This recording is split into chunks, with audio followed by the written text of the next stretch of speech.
रहीम। नबी सल्लल्लाहु अलैहि वसल्लम ने सहाबा किराम को खिताब करते हुए फरमाया, मेरी उम्मत पर वो वक्त आने वाला है जब दूसरी कौमें उस पर इस तरह टूट पड़ेंगी जिस तरह खाने वाले दस्तरखान पर टूट पड़ते हैं। तो हम ये सेहत के आदाब पढ़ रहे हैं। आज हमारी सेहत के आदाब का तीसरा दिन है, तीसरी किस्त है आज। तो अल्लाह के रसूल ने इसके मुतालिक क्या फरमाया कि मेरी उम्मत जो है उस पर एक वक्त ऐसा आएगा कि जब दूसरे लोग, दूसरी कौमें उस पर इस तरह टूट पड़ेंगी जिस तरह भूखा इंसान होता है ना, जब भूख लगी हुई होती है तो उसके सामने खाना ला करके रखा जाता है तो वो कैसे करता है, रिएक्ट, फौरन सारी चीजें भूल करके किसी तरह खाना खा लूं। और आज अगर हम मुहासबा करें, गौर फिक्र करें, आज वही वक्त आ गया जो अल्लाह के रसूल ने 1450 साल पहले बयान किया था। वही वक्त आ गया कि नहीं? दूसरी कौमें इसी तरीके से हमारे ऊपर मुसल्लत हो रही है कि नहीं? जहां भी देखो वहां पर हमारी कौम के ऊपर जुल्म किया जा रहा है, जहां भी देखो वहीं पर हमें निशाना बनाया जा रहा है, हम हर तरफ जलील ख्वार हो रहे हैं। और ये किसी और की कमी नहीं है बल्कि हमारे अमाल का नतीजा है। आगे देखो क्या कहते हैं। तो किसी ने पूछा, या रसूलुल्लाह, क्या उस जमाने में हमारी तादाद इतनी कम हो जाएगी कि हमें निगल लेने के लिए कौमें मुत्तहिद होकर हम पर टूट पड़ेंगी? इरशाद फरमाया, नहीं, उस वक्त तुम्हारी तादाद कम न होगी बल्कि तुम बहुत बड़ी तादाद में होंगे। अलबत्ता तुम सैलाब में बहने वाले तिनकों की तरह बेवजन हो जाओगे। आज देखें, सबसे ज्यादा वादा खिलाफी हम लोग कर रहे हैं, सबसे ज्यादा झूठ हम लोग बोल रहे हैं, सबसे ज्यादा एक दूसरे की गीबतें हम कर रहे हैं, एक दूसरे को धोखा हम दे रहे हैं। इन सब चीजों के खिलाफ हमारी आदतें होनी चाहिए थी। अल्लाह के रसूल ने फरमाया था कि एक मुसलमान सब कुछ कर सकता है लेकिन झूठ नहीं बोल सकता। और झूठ हम दिन में को ना जाने कितनी बार बोलते हैं, कोई उनका शुमारी नहीं है, गिनती नहीं है, छोटी छोटी सी बातों पर। और एक तो झूठ ऐसा होता है कि हमने झूठ बोला और उस झूठ बोलने का हमें फायदा मिला, लेकिन हम बेफजूल बेकार ही झूठ बोलते रहते हैं, उसको कुछ फायदा भी नहीं हमें मिलता। वही हालात हमारे ऊपर आज इसी वजह से आ रहे हैं कि दूसरों को सीधा रास्ता दिखाने वाली कौम खुद ही जलील और रुसवा हो रही है, खुद ही अंधेरियों में भटक रही है, हमारा कोई वजन नहीं रहा। अभी हाल ही में हम एक मार्केट में थे तो एक साथी हमारे साथ था, उसने कहा कि फला दुकान से कोई सामान खरीदेंगे। तो एक जो दूसरा था वो क्या कह रहा है कि उस दुकान से नहीं खरीदेंगे, वो तो कोई शायद मुसलमान है वो जो उस दुकान पर बैठा हुआ है, पहले 500 बताएगा, फिर 250 बताएगा, फिर 150 में देगा। हम तो किसी गैर मुस्लिम की दुकान पे जा रहे हैं, वहां सीधा साफ मामला है, भाई इतने का सामान है, लेना ले लो। तो ये चीजें हमारे अंदर होनी चाहिए थी और दूसरों के अंदर है। धोखा सबसे ज्यादा हम दे रहे हैं। तिजारत का मामला ले लो, किसी भी तरीके की किसी लाइन का ही मुताला कर लो, हर लाइन में सबसे ज्यादा धोखा देने वाले लोग हम हैं। इसको अपने अंदर से खत्म करने की जरूरत है। और खत्म ये तभी होगा जब हर एक इंसान अपनी अपनी जिम्मेदारी ले ले कि मैं नहीं आज के बाद धोखा देने का किसी को, मैं नहीं झूठ बोलने का। मुझे वक्ती तौर पर दिखाई देगा कि मेरा नुकसान हो रहा है, लेकिन आगे चल करके उसका बड़ा फायदा मुझे मिलेगा।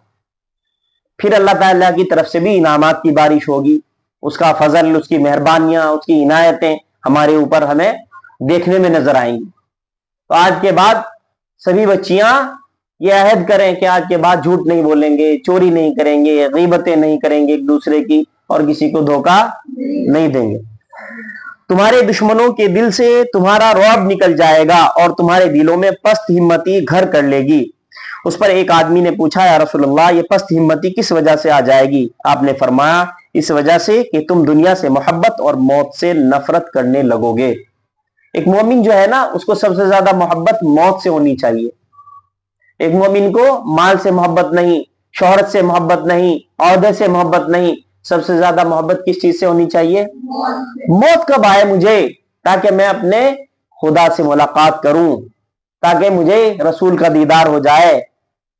कब वो वक्त आ जाए जब मुझे अर्श अजीम का साया नसीब हो, कब मैं जन्नत के मजे लूं, क्योंकि यहां तो हम कुछ वक्त के लिए आए हुए हैं ना, फिर यहां से हम सभी को चले जाना है, और जो हमेशा हमेश वाली जिंदगी है, आखिरत की जिंदगी, वहां जाकर के हमें अपनी पूरी जिंदगी गुजारनी है। यहाँ कोई 10 साल, 20 साल, 30, 50, 60, ज्यादा से ज्यादा हुआ तो 80 साल, फिर हमेशा हमेश अल्लाह के पास जाकर के जन्नत वाली। तो उसका इंतजार होना चाहिए ना, अच्छी चीज का इंतजार सभी को होता है ना, तो हमें अच्छी चीज का इंतजार होना चाहिए, अच्छी चीज का इंतजार होना चाहिए। और आजकल तो इसका उल्टा है, अगर किसी को बता दिया, एक बच्चों को मैं किस्सा सुना रहा था, एक बादशाह था जो बहुत मोटा ताजा था, उसने सभी हकीम बुलाए कि किस तरीके से मेरा मोटापा कम हो। सभी जब फेल हो गए तो एक हकीम ने कहा कि मेरे पास आपकी दवाई है, लेकिन मैं आपको 3 दिन के बाद बताऊंगा, कुछ मुझे और भी तलाश करना है। 3 दिन के बाद वो आया और उसने कहा कि जी मैंने आपकी दवाई तलाश कर ली। कि क्या दवाई तलाश की? कि जी कोई दवाई तलाश करने की जरूरत नहीं है, आपकी तो उम्र ही अब 40 दिन रह गई, 40 दिन के बाद आपका इंतकाल हो जाएगा।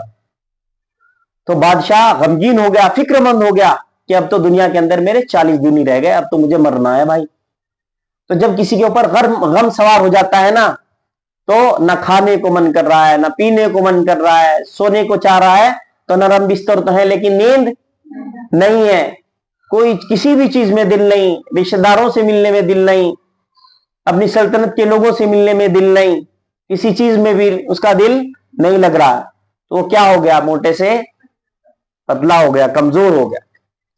40 दिन के बाद वही आदमी, वही हकीम आया और कहने लगा कि जी आपका तो इंतकाल नहीं हुआ। नहीं सॉरी, बादशाह नहीं बुलाया कि मेरा इंतकाल तो नहीं हुआ भाई, 40 दिन हो गए, अब बता तुझे क्या सजा दी जाए।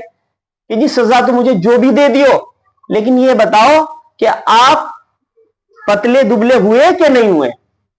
कि हाँ, कि जी आपकी यही दवाई थी, बस आपके ऊपर कोई दवाई काम ना करती। ये गम जो था, फिक्र जो थी, ये मौत का जो खौफ था, इसने आपको कमजोर कर दिया, पतला दुबला कर दिया। तो लेकिन एक मोमिन जो है, उसकी शान ये नहीं है कि वो मौत से घबराए, मौत से डरे। उसकी शान क्या है? कब मुझे मौत आए और मैं अपने रब से मुलाकात करूं, कब मुझे जन्नत मिले, कब रसूलुल्लाह का दीदार हो, कब उनकी शफात और सिफारिश मुझे नसीब हो, कब उनके पास जाऊं, है ना? ये एक मोमिन की खासियत होनी चाहिए, इसका उल्टा हो रहा है।